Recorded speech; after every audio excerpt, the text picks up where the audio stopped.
The glass of red wine was still in her hand when the first man grabbed Theodore Bennett by his collar and slammed him against the wall of the private dining room. Naomi Brooks stood frozen for exactly 2 seconds. 2 seconds where the room seemed to shrink, where the expensive chandeliers swayed from the impact, where the other diners at La Belle Cuisine scrambled backward with screams caught in their throats.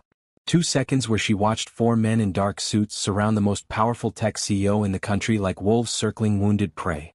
The largest of the 4, a man with a shaved head and neck tattoos creeping above his collar, pressed his forearm against Theodore Bennett's throat.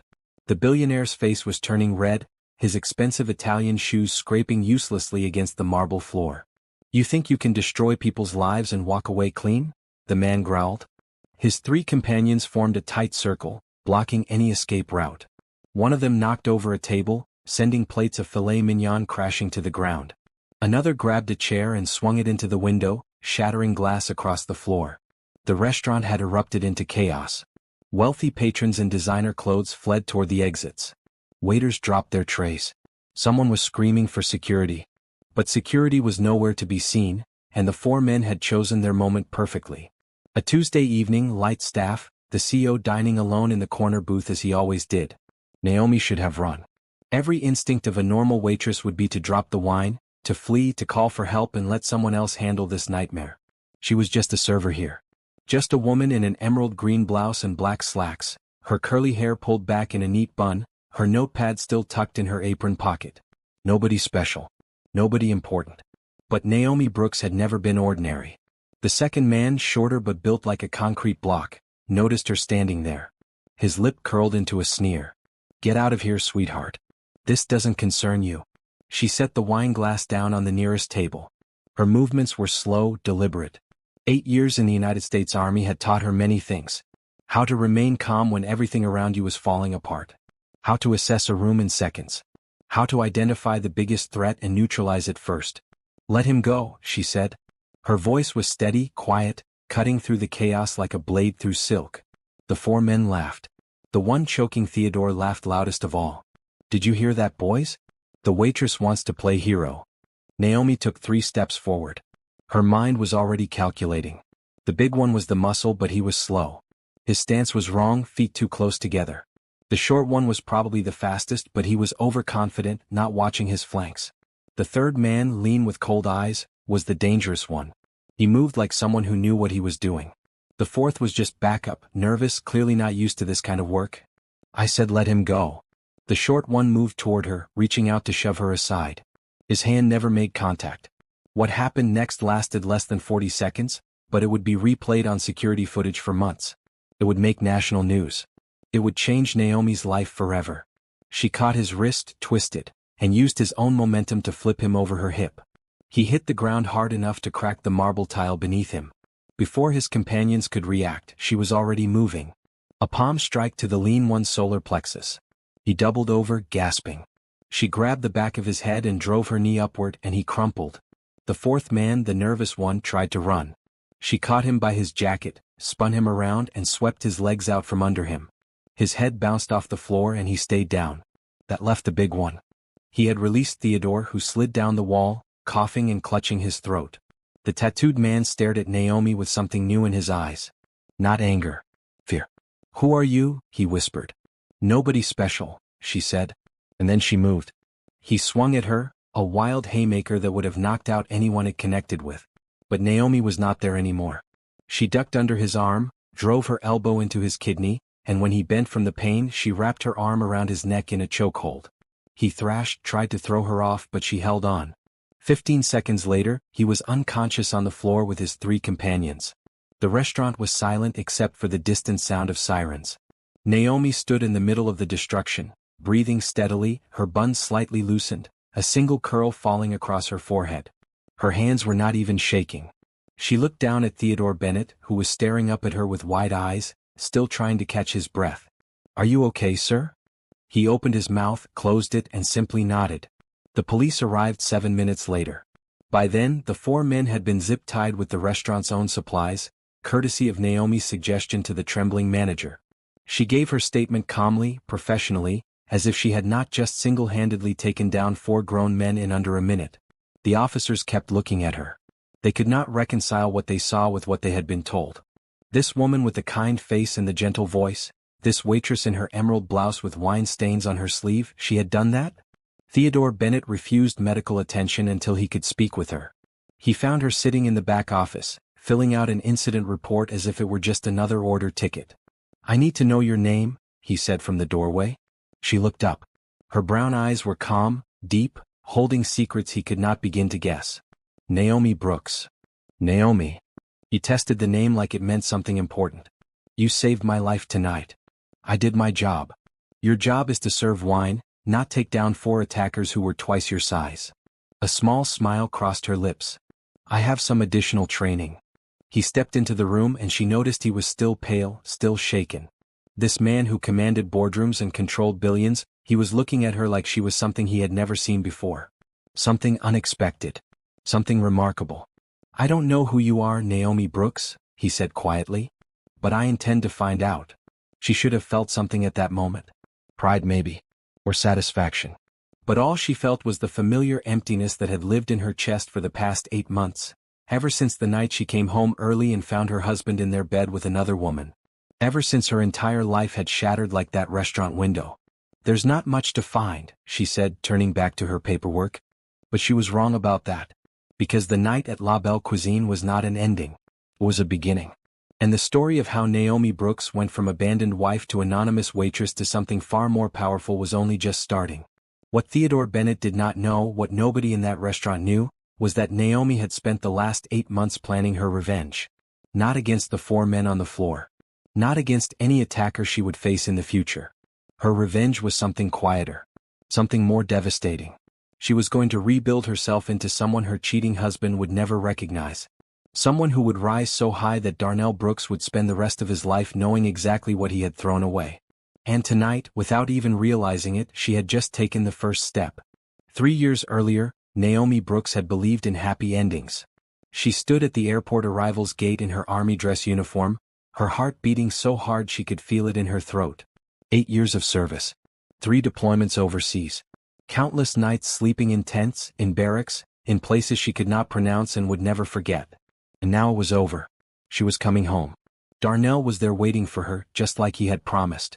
He was holding flowers, red roses, her favorite. When he saw her, his face broke into that smile she had fallen in love with back in college, before either of them knew what the future would hold. "There's my soldier," he said, pulling her into his arms.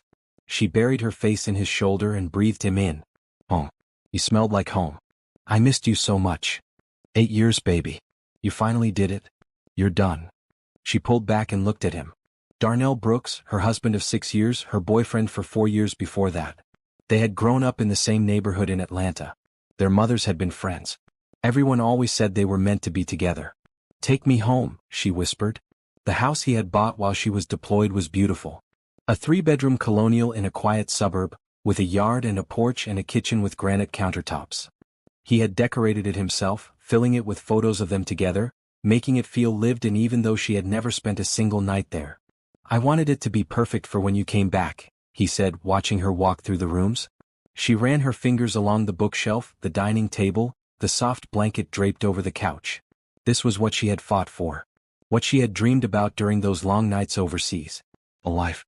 A real life. "It's perfect," she said. And she meant it. The first few months were everything Naomi had hoped for. She slept in a real bed every night, woke up to coffee and breakfast, spent her days adjusting to civilian life. She started taking cooking classes. She joined a gym to keep up her physical training. She reconnected with old friends, visited her mother Gloria every Sunday for dinner. Darnell worked long hours at his accounting firm, but that was fine. He was building his career. They were building their future. She understood sacrifice. "I'm so proud of you," she told him one night over dinner. "Everything you've accomplished while I was gone. The promotion, the house, all of it." He reached across the table and took her hand. "I did it for us. Everything is for us." She believed him. The first signs were small, so small that she did not even recognize them as signs. He started staying late at work more often. He was distracted at dinner, checking his phone when he thought she was not looking. He stopped reaching for her in bed, always too tired, always stressed about some project. "Work is killing me right now," he would say. "Once this quarter is over, things will calm down." She told herself it was normal. Adjustment took time. They had spent 8 years mostly apart, seeing each other only during her leaves. Learning to live together full-time was bound to have bumps.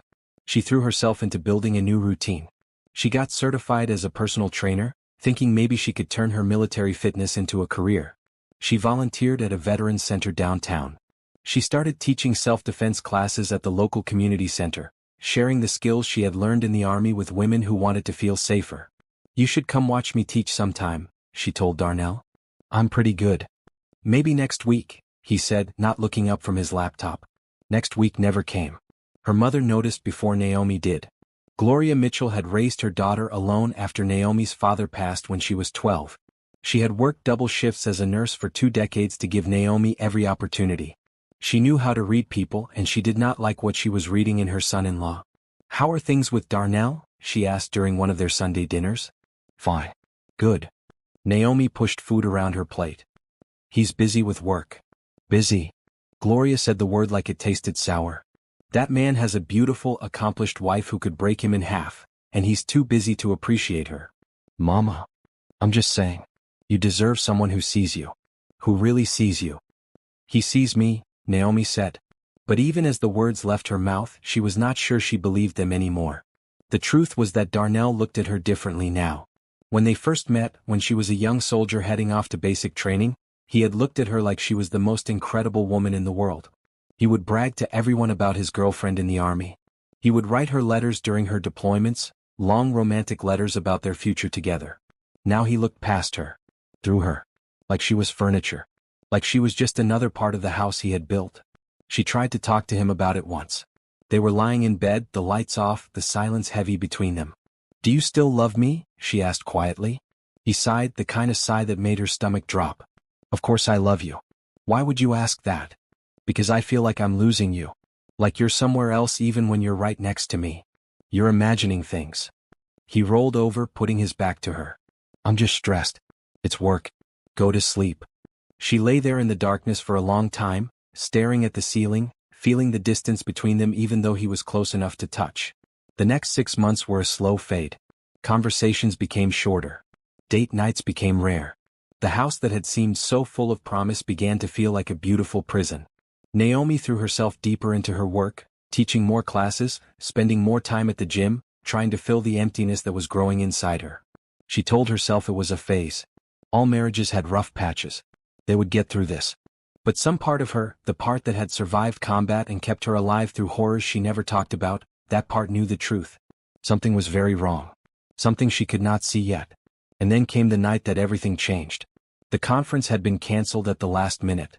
Naomi was supposed to be in Chicago for 3 days, attending a fitness certification program that would expand her credentials. She had been looking forward to it for weeks, grateful for a change of scenery, for some time away from the growing tension at home. But the lead instructor had a family emergency, and suddenly Naomi found herself at the airport with a refunded ticket and nowhere to be. She did not call Darnell to tell him she was coming home early. Later she would wonder why. Maybe some instinct, some survival sense honed by years of military service, told her to stay quiet, to move carefully, to observe before acting. It was 7 p.m. on a Thursday when she pulled into her driveway. Darnell's car was there, which was unusual. He normally did not get home until 8 or 9. Maybe he had decided to take the night off, knowing she would be gone. Maybe he was planning to watch the game, have a few beers, enjoy some alone time. She smiled at the thought. Maybe she would surprise him. Order takeout, watch the game together. Try to reconnect. The house was quiet when she let herself in. Too quiet. She set her bag down by the door, listening. There was something. A sound from upstairs. Muffled. Rhythmic. Her heart started beating faster, but she told herself it was nothing. Maybe he had the television on. Maybe he was exercising. Maybe there was some completely innocent explanation for the sounds coming from the bedroom she shared with her husband. She climbed the stairs slowly, each step feeling heavier than the last. The sounds became clearer as she approached the closed bedroom door. A woman's voice. Oh, breathless. And then her husband's voice, saying words he had not said to Naomi in months. She should have turned around. She should have walked away, gone to a hotel, called a lawyer in the morning. That would have been the smart thing to do. The strategic thing. But Naomi had never been good at walking away from a fight. She opened the door. The scene burned itself into her memory with perfect, horrible clarity. Her bed. Her sheets. Her husband and a woman she did not recognize, frozen mid-motion, their faces turning toward her with identical expressions of shock. The woman screamed. Darnell scrambled up, grabbing for a sheet to cover himself, his mouth opening and closing like a fish. Naomi. You're supposed to be in Chicago. I can explain. Naomi stood in the doorway completely still.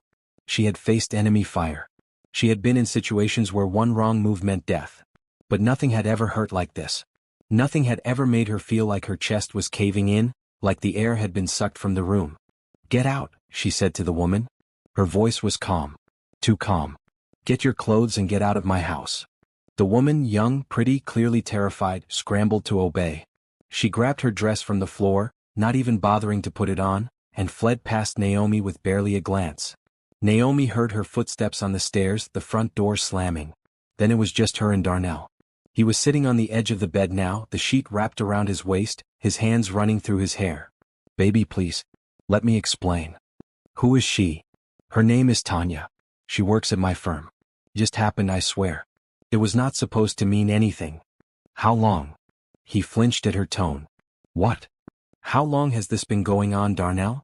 The silence told her everything. He could not even look at her. His eyes fixed on the floor, his shoulders hunched, and in that moment he looked small. So much smaller than she remembered. 6 months, he finally whispered. Maybe a little longer. 6 months. Half a year of lies. Half a year of him looking her in the eyes and telling her he loved her while he was sleeping with another woman. Half a year of her wondering what was wrong with their marriage, wondering what she was doing wrong, when all along he was the one destroying everything. Why? She hated how her voice cracked on that single word. He finally looked at her. And what she saw in his eyes was not remorse. Not love. Not even guilt. She saw irritation. She saw the face of a man who had been caught and was annoyed about it. You were gone for 8 years, Naomi. 8 years. And when you came back you were different. Harder. I tried to connect with you but you were always somewhere else. Always training, always teaching, always thinking about things you would not talk about. I needed someone who was actually present. So it's my fault. She laughed, a hollow sound. I served my country. I sacrificed everything for our future. And you're telling me that's why you cheated. I'm telling you that I needed something you could not give me. In that moment, something shifted inside Naomi. The hurt was still there, massive and overwhelming. But beneath it, another feeling was rising. Cold, clear, final. She had spent 8 years protecting her country. She had put her body and her mind on the line for people who would never know her name. And the one person she had trusted most, the one person who was supposed to be her home, he had betrayed her without a second thought. I want you out of this house, she said. What? Naomi, wait. We can talk about this. We can go to counseling or something. You have 1 hour. Pack whatever you can carry. The rest I'll have delivered to whatever address you give me. This is my house. I bought it. And I'm your wife. For now. She stepped closer and he actually flinched. 8 years of combat training and she had never raised a hand to him. But in that moment he saw something in her eyes that made him afraid. 1 hour, Darnell. If you're not gone, I'll help you leave. He left in 45 minutes. After the front door closed, after she heard his car pull away, Naomi sank down onto the floor of her living room. She pulled her knees to her chest, wrapped her arms around them and finally allowed herself to cry. The next morning she called her mother. Baby girl, what's wrong? Gloria asked as soon as she heard Naomi's voice. Can I come stay with you for a while? You come right now. I'll make up your room. Naomi packed 2 suitcases of essentials and drove to her mother's house without looking back. The beautiful colonial, the granite countertops, the photos on the walls, she left it all behind. Let Darnell have it. Let him live there with his guilt and his memories and his secretary. She wanted nothing from that life anymore. What are you going to do now? Gloria asked that first night, sitting beside Naomi on the bed where she had slept as a teenager. I don't know, Naomi admitted. I need to work. I need to save money for a lawyer. I need to. She trailed off, overwhelmed. You need to remember who you are. Gloria took her daughter's face in her hands. You are Naomi Brooks. You survived things that would have broken anyone else. You are stronger than this. You are stronger than him. I don't feel strong right now, Mama.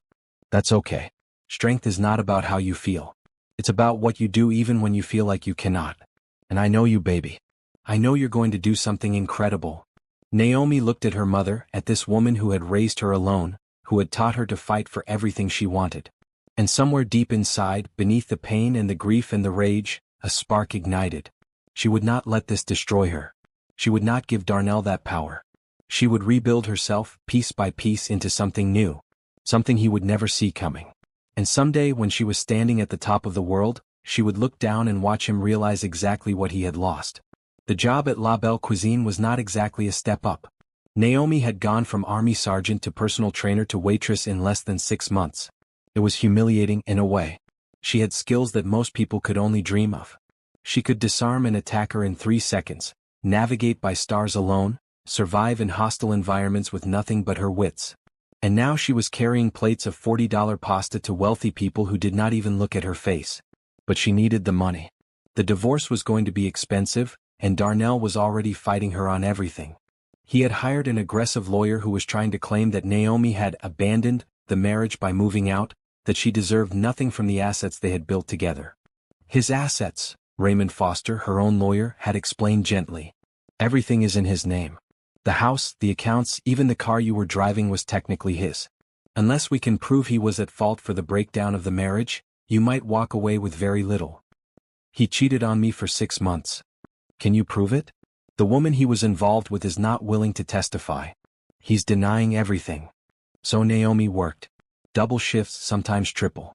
She saved every penny she could, living with her mother, helping with groceries when Gloria would let her, building a small cushion of her own money that no one could take away. The restaurant was upscale, which meant good tips. Janet Cole, the manager, had hired her on the spot after watching Naomi handle a difficult customer with cool efficiency. "You've got something," Janet had said, looking at her with curious eyes. "Military? How did you know?" "My brother was Marines. You all carry yourselves the same way." "Don't worry, I won't tell anyone. But if any customer ever gives you trouble, you come find me." Naomi smiled for the first time in weeks. "I think I can handle trouble." "I bet you can." The work was hard but straightforward. Carry plates. Take orders. Smile at rich people who barely noticed you existed. Go home. Sleep. Repeat. It was mindless in a way that Naomi found almost comforting. No decisions to make. No strategic planning. Just one foot in front of the other, day after day. She did not talk to anyone about her past. Not her military service, not her marriage, not the skills she carried in her body like muscle memory. She was just Naomi, the new waitress with the quiet voice and the gentle smile. Nobody special. Some nights, after her shift ended, she would go to the gym and work out until her muscles screamed. She would hit the punching bag until her knuckles were raw, imagining Darnell's face, Tanya's face, all the betrayal and pain concentrated into each strike. Then she would shower, go home, and fall into exhausted sleep. Her mother watched all of this with worried eyes. "You're pushing yourself too hard," Gloria said one morning, watching Naomi get ready for another double shift. "I'm fine." "You're not fine. You're running from something, and eventually you're going to have to stop running and face it." "I'm not running, Mama. I'm surviving." "There's a difference." The night everything changed started like any other. Naomi arrived at the restaurant at 4 p.m. for her evening shift. She put on her emerald green blouse, tied her black apron, pulled her curly hair back into its usual neat bun. She checked herself in the mirror, making sure she looked presentable, professional, invisible. The dinner rush was lighter than usual for a Tuesday. A few couples on dates. A birthday party in the private room. And at 7:30, a man came in alone and asked for the corner booth. Naomi did not recognize Theodore Bennett at first. She knew he was wealthy because of how he carried himself, how he looked around the restaurant with the casual ownership of someone who belonged everywhere. But she did not know his name, did not know he was one of the most powerful tech CEOs in the country. "Just water to start," he said when she approached his table. "And can I see the wine list?" "Of course." She handed him the leather-bound menu, and their eyes met briefly. He seemed surprised by something. Maybe the directness of her gaze, the way she looked at him like he was just another customer instead of treating him like royalty. "Thank you," he said. "I'll need a few minutes." She nodded and went back to her other tables. The 4 men came in around 8. At first they seemed like any other group. Well-dressed, confident, expensive watches glinting on their wrists. They asked for a table near the back, and something about the request made Naomi's instincts tingle. The back of the restaurant was near Theodore Bennett's booth, near the private dining room, near the service entrance. She watched them as she worked, cataloging their behavior without even realizing she was doing it. The way they kept glancing toward the corner booth. The way one of them was constantly scanning the room, checking exits. The barely concealed tension in their shoulders. 8 years of combat had taught her to recognize predators. She approached Janet at the host's stand. The 4 men in the back. Something's wrong. Janet frowned. They seemed normal to me. They're watching the man in the corner booth. The one dining alone. Mr. Bennett? He's a regular. Very generous tipper. Why would anyone be watching him? Before Naomi could answer, everything happened at once. The 4 men stood. They moved toward Theodore Bennett's table with practiced coordination. One of them knocked over a waiter carrying a tray of drinks, creating chaos and distraction. Another positioned himself by the service entrance, blocking escape. And the 2 largest moved directly toward their target. Naomi was across the room, carrying a glass of red wine to another table. She watched the biggest man grab Theodore by his collar and slam him against the wall. Time seemed to slow down. She thought about all the reasons not to get involved. This was not her fight. She was a waitress. She had a job to keep, a divorce to pay for, a life to rebuild. If she stepped in, if she revealed what she could really do, everything would change. There would be questions. Attention. Her carefully constructed anonymity would shatter. But then she saw Theodore's face turning red, saw the fear in his eyes, saw the violence that was about to unfold. And something deeper than logic took over. She was a soldier. She had sworn an oath to protect. The uniform might be gone, but the person who wore it was still there, waiting beneath the surface. Naomi set down the wine glass. She walked toward the 4 men with calm, measured steps. And when the short one turned to her with a sneer, telling her to get lost, she made a decision that would define the rest of her life. She fought. The muscle memory took over completely. Flip the short one using his own momentum. Palm strike to the dangerous one's solar plexus, knee to his face when he doubled over. Leg sweep on the nervous one, let his head bounce off the marble. And finally, the big one, the chokehold, the 15 seconds of controlled pressure until his body went limp. When it was over, when all 4 men lay unconscious on the floor, Naomi stood in the center of the destruction and wondered what she had just done. The answer came later that night, in the form of Theodore Bennett's grateful eyes and the question that would change everything. Who are you, Naomi Brooks? The media frenzy lasted for weeks. Mystery waitress saves billionaire from brutal attack, screamed the headlines. Heroic server takes down 4 assailants. The security footage from La Belle Cuisine was leaked within 48 hours, and suddenly Naomi's face was everywhere. News channels played the 40-second clip on loop, analyzing each movement, marveling at her efficiency. Former military experts were brought on television to break down her technique. This woman has serious training, one retired colonel declared. Those moves aren't something you learn in a weekend self-defense class. This is professional-grade combat skill. Naomi watched all of this from her mother's living room, feeling like she was observing someone else's life. The woman in the video, the one in the emerald blouse moving through those 4 men like water through rock, she did not feel real. She felt like a character in a story. You're famous, Gloria said, bringing her a cup of tea. I don't want to be famous. Too late for that now, baby girl. The police had questions. Many questions. Detective Lauren Cross, a sharp-eyed woman in her 40s, came to Gloria's house 3 times to take statements. Can you walk me through your military service again? The detective asked, pen poised over her notepad. Naomi recited the facts she had already given. 8 years in the Army. 3 deployments. Trained in hand-to-hand combat, tactical operations, threat assessment. Honorable discharge 18 months ago.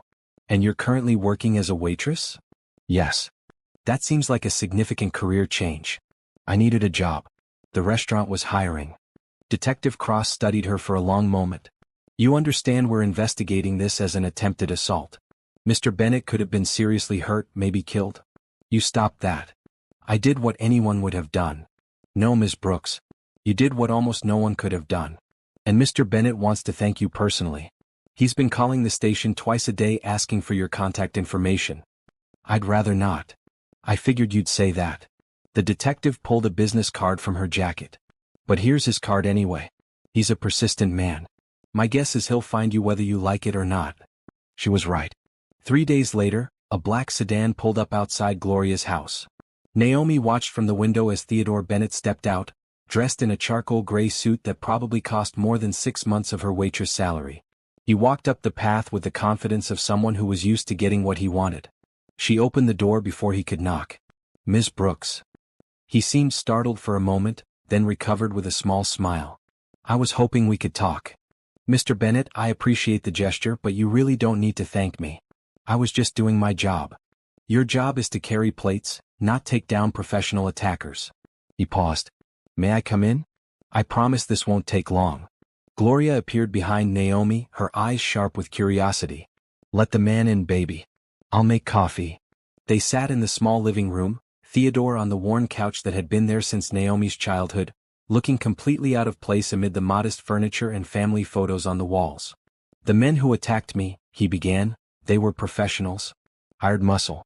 The police are still investigating who sent them, but based on some business disputes I'm currently involved in, I have my suspicions. I'm sorry to hear that. Don't be. I've been in this game long enough to know that success attracts enemies. He leaned forward. What interests me is you. I had my security team look into your background. Former Army sergeant, multiple commendations, expertise in close quarters combat. You spent 2 years as an instructor at Fort Benning before your discharge.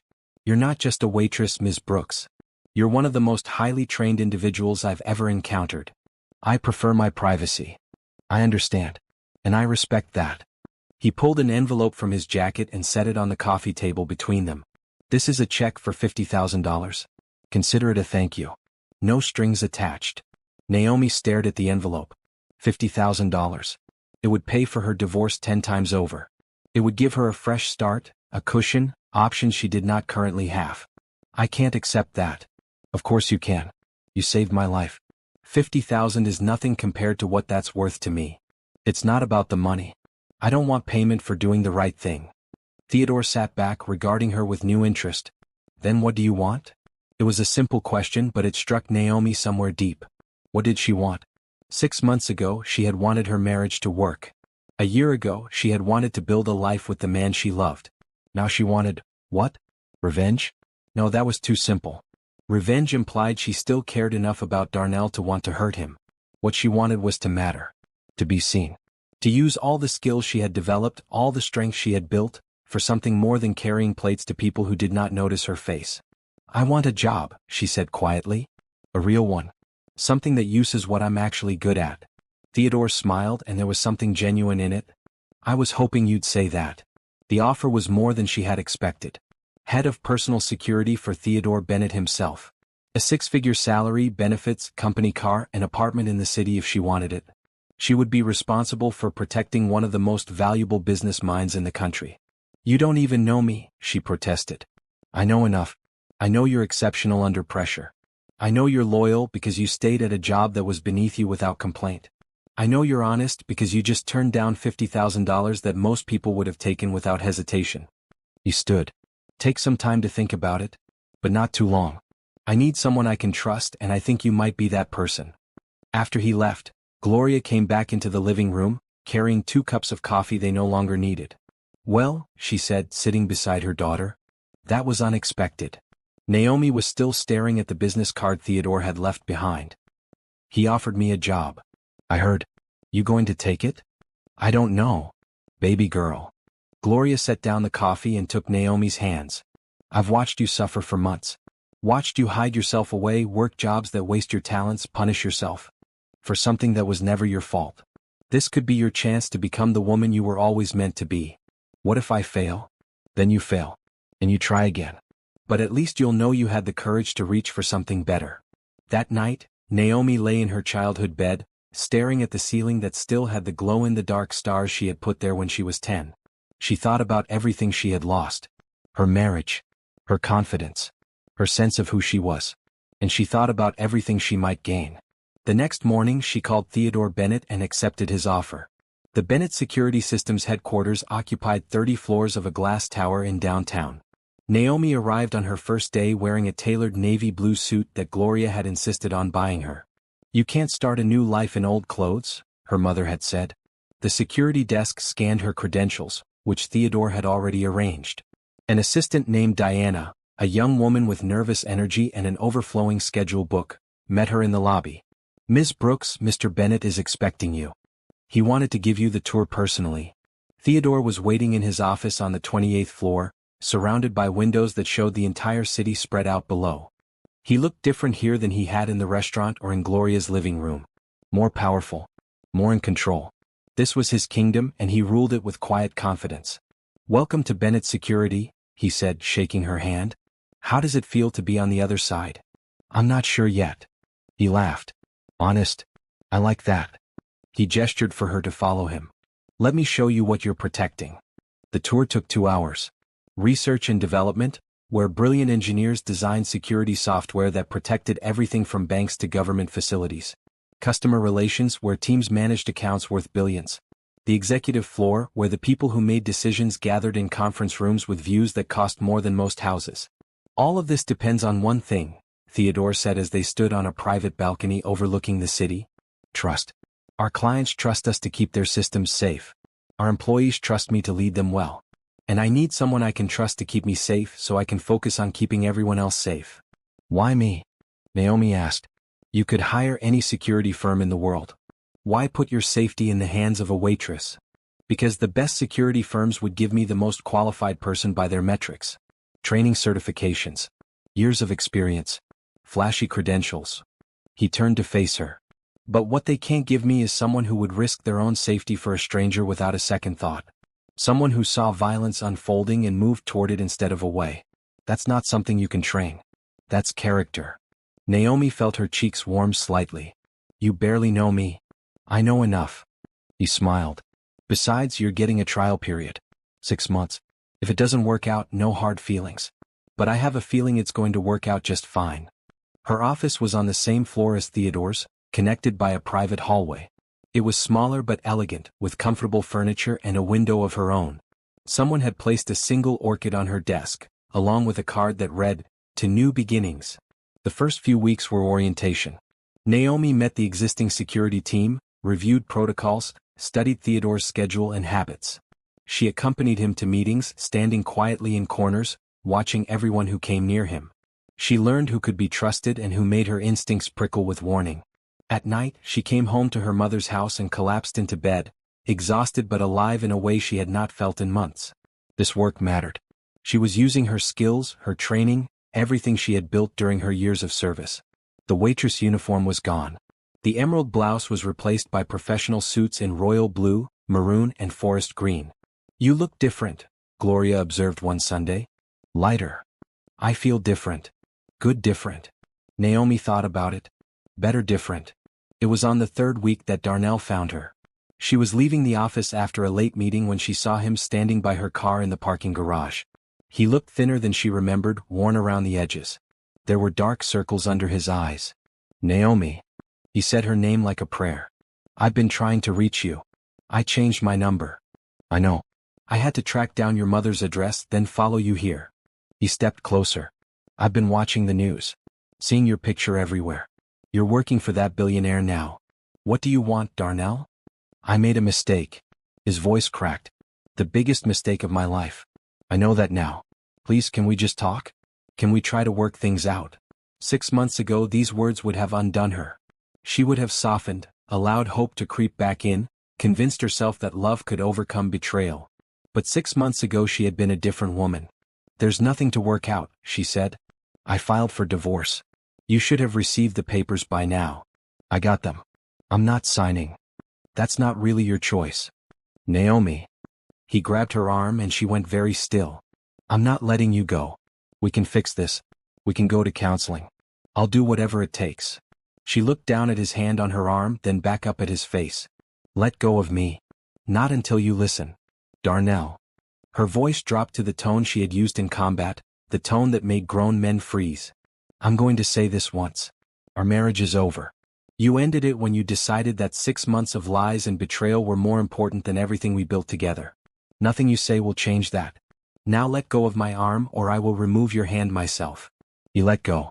His face crumpled and for a moment she almost felt sorry for him. Almost. "You can't just throw away 10 years, he said. "I didn't throw anything away." "You did. Now excuse me, I have somewhere to be." She got in her car and drove away without looking back. In her rearview mirror she saw him standing alone in the garage, a broken man watching his past drive away. That night she called Raymond Foster. "I want to accelerate the divorce proceedings," she said. "Any particular reason?" "He's not going to make this easy. I need it done before he gets desperate enough to do something stupid." "Understood. I'll push the court date forward. She hung up and sat in the darkness of her room, thinking about the man she had married and the man he had turned out to be. They were not the same person. Maybe they never had been. Maybe she had been in love with an idea, a dream, rather than the reality standing in front of her. It did not matter anymore. The past was the past. And Naomi Brooks was building a future that did not include Darnell in any form. The assignment came 6 months into her position. Theodore was scheduled to speak at a technology conference in San Francisco. 3 days of meetings, presentations, and networking events that required constant vigilance. Naomi would be traveling with him, coordinating with local security teams, managing every detail of his protection. "You're nervous," Theodore observed on the flight out. "I'm prepared. There's a difference." He smiled that quiet smile she had come to know well. Over the past months they had developed an easy rapport. He respected her competence and never tried to override her professional judgment. She appreciated his intelligence and the way he treated everyone from janitors to board members with the same basic courtesy. "You've exceeded every expectation," he said. "The board is impressed. The other executives trust you. And I sleep better knowing you're handling things. That's the job. It's more than the job and you know it." He turned to look out the window at the clouds below. "When I hired you, I took a chance. Everyone told me I was crazy. A waitress with a military background? No corporate security experience? But I knew. I knew you were exactly what I needed." "How?" "Because when those men attacked me, every other person in that restaurant ran. You walked toward the danger. That's not training. That's not skill. That's who you are at your core." Naomi felt something warm spread through her chest. Appreciation maybe. Or gratitude. In a life that had dealt her so much disappointment, this man had seen something in her worth believing in. The conference was exhausting but successful. Naomi managed the security flawlessly, anticipating threats before they materialized, ensuring Theodore moved through every event without incident. By the final night, she was running on caffeine and determination, but there was a satisfaction in the work that made it worthwhile. They were in the hotel lobby, waiting for their car to take them to the airport, when she saw the news alert on her phone. "Corporate accountant under investigation for fraud." She clicked the headline without thinking and Darnell's face filled her screen. The article detailed allegations that he had been embezzling money from his firm for over a year. Several clients were pressing charges. His assets had been frozen. He was facing potential prison time. "Everything okay?" Theodore asked, noticing her expression. "My ex-husband," she said quietly. "He's in trouble." Theodore moved closer to read over her shoulder. After a moment he said, "The one who cheated on you?" "Yes." "And how does this make you feel?" Naomi considered the question carefully. She thought about all the pain Darnell had caused her. The betrayal. The lies. The way he had made her feel small and unseen in her own marriage. And now here he was, his life collapsing under the weight of his own bad choices. "Nothing," she realized. "I feel nothing. That's progress." "Is it?" "Absolutely." Theodore put a gentle hand on her shoulder. "The opposite of love isn't hate. It's indifference. When you can look at someone who hurt you and feel nothing at all, that's when you know you've truly moved on." She thought about that during the entire flight home. The divorce was finalized 2 months later. Darnell, facing fraud charges and desperate for legal funds, signed the papers without contest. Naomi walked out of the courthouse with nothing from her marriage except her maiden name and a sense of liberation she had not expected. "How do you feel?" Gloria asked when she called with the news. "Free." The promotion came 3 weeks after that. Theodore called her into his office on a Tuesday afternoon, looking more serious than usual. "I've made a decision," he said. "I'm restructuring the executive security division. Currently, we outsource most of our protective services. I want to bring them in-house, build a team that answers directly to the company. And I want you to lead it." Naomi stared at him. "You want me to be head of executive security for the entire company? You've earned it. Your work protecting me has been flawless." The board agrees. "This is a significant step up in responsibility, a significant increase in salary, and a significant opportunity to build something from the ground up." "I don't know what to say." "Say yes." He smiled. "Unless you need time to think about it." She did not need time. This was everything she had worked for, everything she had dreamed of during those dark months as a waitress, wondering if her life would ever amount to anything meaningful again. "Yes," she said. "Absolutely yes." The announcement made headlines. "Restaurant hero becomes security chief," the business papers proclaimed. There were profiles written about her, interviews requested, speaking invitations from women's leadership organizations. The waitress who had saved a billionaire was now running his security division. Naomi handled the attention with the same calm efficiency she brought to everything else. She gave measured interviews, declined the more sensational requests, focused on building her team and earning their respect. And somewhere in Atlanta, sitting in a cramped apartment while awaiting trial, Darnell Brooks watched his ex-wife rise to heights he could never reach and understood, perhaps for the first time, exactly what he had thrown away. The threatening letters started arriving 8 months after Naomi became head of security. At first they seemed random. Vague warnings about consequences and justice. The security protocol she had implemented caught them long before they reached Theodore's desk, but something about their tone made her uneasy. Could be a disgruntled former employee, she told Theodore during their weekly briefing. Could be a competitor trying to rattle us. Could be nothing. You don't think it's nothing. I think someone is testing our response. Seeing how we react. Gathering information. Theodore nodded slowly. What do you recommend? Increase surveillance. Tighten access protocols. And let me dig deeper into your business enemies. Someone out there has a personal grudge and I want to know who. The investigation took weeks. Naomi worked late nights, poring over financial records, personnel files, and legal disputes. Theodore's company had made enemies over the years, which was inevitable in the competitive tech security industry. But most of those conflicts were standard business rivalry, nothing that would escalate to threats. Then she found it. Preston Hughes.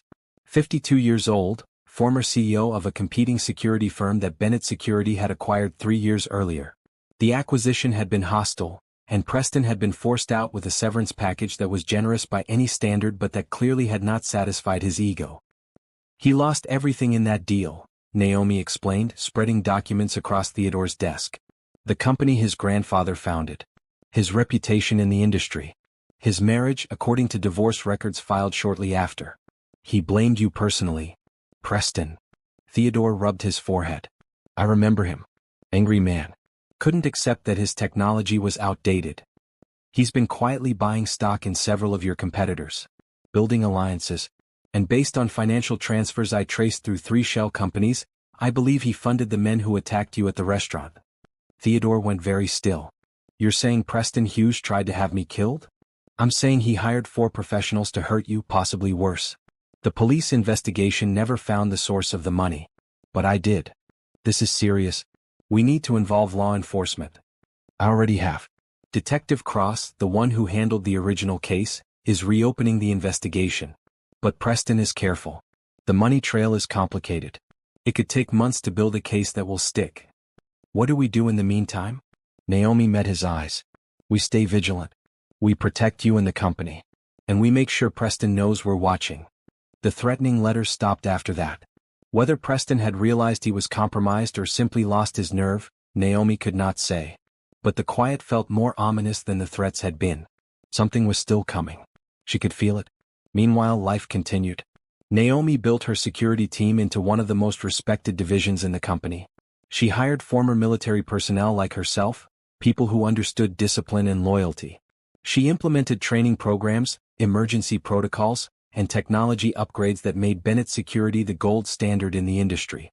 Her personal life also began to take shape. She bought a small condo near the office, decorated it with her mother's help, and finally felt like she had a space that was truly her own. She reconnected with old Army friends, including Diana Reyes, who was now running her own veteran support organization in the city. Look at you, Diana said over lunch one day. Sergeant Brooks, corporate executive. Never saw that coming. Neither did I. Are you happy? Naomi considered the question. A year ago she would have said no. A year ago she was drowning in grief and anger, wondering if she would ever feel whole again. I'm getting there, she said honestly. Every day a little more. Theodore noticed the change too. They spent long hours together, traveling for business, attending events, managing the countless details of running a global company. Somewhere along the way the professional respect had deepened into something warmer. Not romance exactly, but a connection that went beyond employer and employee. You smile more now, he observed during a late night in the office. I have reasons to smile. Good ones, I hope. The best. She looked at him across his desk, this man who had taken a chance on her when no one else would. Thank you, Theodore. For all of this. I don't say it enough. You don't need to say it. You show it every day in the work you do. He paused. And please, after everything we've been through, call me Theo. She smiled. Theo then. The crisis came 3 weeks later. A security breach at the main server facility. Someone had bypassed multiple layers of protection, accessed sensitive client data, and left a message embedded in the system. This is just the beginning. Naomi spent 48 hours without sleep coordinating the response. Her team traced the breach to a former employee who had been recruited by Preston Hughes. The data theft was contained before any clients were affected, but the message was clear. Preston was not finished. He's escalating, she told the board during an emergency meeting. The threats, the attack on our servers. He's trying to destroy this company piece by piece. What do you recommend? The chairman asked. We go on the offensive. Work with law enforcement to build the case against him. Issue a public statement about the breach and our response. Show that we're strong, transparent, and not afraid. She looked around the table. And I personally meet with Preston Hughes to deliver a message. That sounds dangerous, Theodore said. It's calculated. He needs to know that every move he makes, we see. And every time he attacks, we're going to hit back harder. The meeting with Preston was arranged through lawyers. A neutral location, a conference room at a downtown hotel. Naomi arrived in her best maroon suit, her posture straight, her eyes calm. Preston Hughes was shorter than she expected. His hair had gone gray, and there was a permanent sneer on his face that suggested years of bitterness had shaped his features. So you're the waitress who's been causing all this trouble, he said as she sat across from him. And you're the man who tried to have my employer killed. She did not blink. Let me be very clear, Mr. Hughes. We know everything. The shell companies, the hired attackers, the server breach. Right now, federal investigators are building a case that will send you to prison for a very long time. You can't prove anything.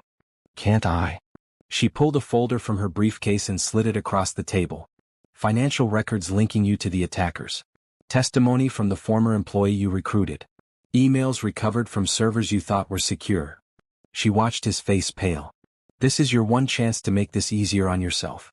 Cooperate with the investigation. Admit what you've done. Maybe you'll serve your sentence somewhere comfortable. And if I don't?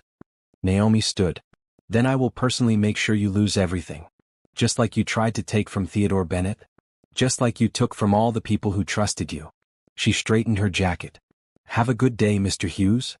She walked out without looking back. The arrest of Preston Hughes came on a gray morning in early spring. Naomi watched from the lobby of Bennett Security as news crews captured the moment.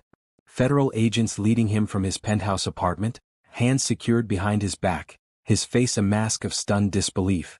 23 charges including conspiracy, assault, corporate espionage, and fraud. The evidence Naomi had compiled, combined with the federal investigation, had proven overwhelming. Theodore stood beside her, watching the same footage on the large screens mounted in the lobby. It's over, he said quietly. Almost. She turned to face him. The trial will take months. There will be depositions, testimony. Your company's name will be in the news constantly. It won't be easy. But justice will be served. Yes, justice will be served. The next few months unfolded exactly as Naomi had predicted. Lawyers and court dates and endless documents to review. She testified twice, describing the attack at La Belle Cuisine, explaining the investigation that had traced the conspiracy back to Preston Hughes. Her calm, precise testimony was covered by every major network. Security chief's testimony seals case, the headlines declared. Through it all, Naomi maintained her composure. She had faced combat. She had survived betrayal. A courtroom held no terror for her. The verdict came on a Tuesday afternoon in late summer. Guilty on 18 of 23 counts. Preston Hughes would spend the next 15 years in federal prison. After the verdict was read, Theodore found Naomi in the hallway outside the courtroom. Thank you, he said simply. For what? For protecting me. For protecting the company.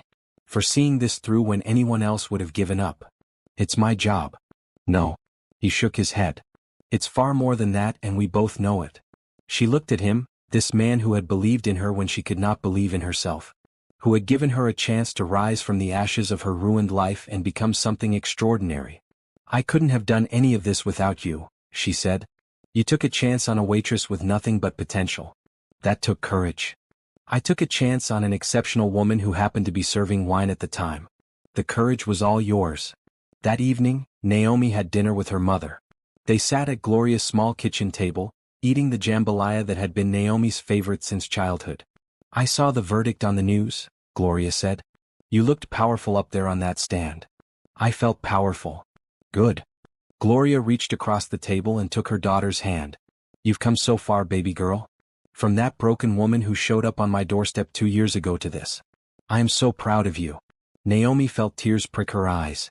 "I couldn't have survived without you, Mama. You kept me going when I wanted to give up. That's what mothers do. We hold on when our children can't hold on themselves." They finished dinner in comfortable silence, two women who had weathered storms together and emerged stronger on the other side. The next morning, Naomi received a call from Raymond Foster. "I have news about your ex-husband," the lawyer said. "I told you I don't want updates about Darnell. I think you'll want to hear this one. He took a plea deal on the fraud charges. 15 months in minimum security followed by 5 years of probation. He'll be required to pay restitution to everyone he defrauded." "And how does this affect me?" "It doesn't directly. But I thought you should know. The house you shared has been sold to pay his legal fees. He's lost everything." Naomi sat with that information for a long moment. The man who had betrayed her, who had looked her in the eyes and told her that her service to her country was the reason he strayed. That man was now facing prison for his own choices. Not because of her. Not because of revenge. Simply because the truth of who he was had finally caught up with him. "Thank you for letting me know," she said. "Is there anything else I can do for you?" "No. I think we're done." She hung up and looked out the window of her office at the city spread below. 2 years ago, she had been a waitress hiding from her past. Now she was running security for one of the most important technology companies in the world. She had built a team, protected innocent people, helped bring a dangerous man to justice. And she had done it all without sacrificing who she was at her core. Her phone buzzed with a text from Theodore. "Dinner tonight?" "My treat. I think we deserve to celebrate." She smiled and typed back, "I'd like that." The restaurant was different from La Belle Cuisine. It was smaller, quieter, a family-owned Italian place in a neighborhood that tourists never found.